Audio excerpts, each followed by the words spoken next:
গোপালগঞ্জের কোটালীপাড়ায় উচ্ছেদ অভিযানে ১১৩টি ব্যবসা প্রতিষ্ঠান, দোকানঘর গুঁড়িয়ে দিল পানি উন্নয়ন বোর্ড।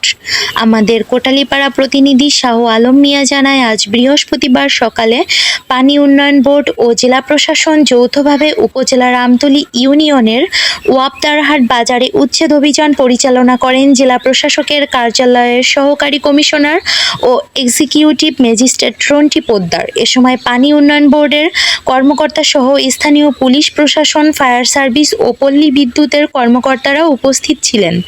অভিযানে অবৈধভাবে দখলে রাখা 11.5 একর জমির উপরে নির্মিত 113টি ব্যবসা প্রতিষ্ঠানের 4টি বুলডোজার মেশিন দিয়ে গুঁড়িয়ে দেওয়া হয়।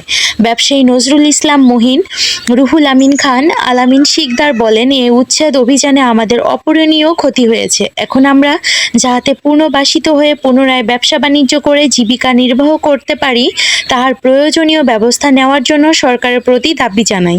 পানি উন্নয়ন বোর্ড জানায়, দীর্ঘদিন ধরে কোটালীপাড়া উপজেলার আমতলী ইউনিয়নের 65 নং গচাপাড়া মৌজায় অধিগ্রহণকৃত 11.5 একর জমির উপরে নির্মিত পাকা ও আধা পাকা 113টি দোকানঘর উচ্ছেদ করা হয়েছে।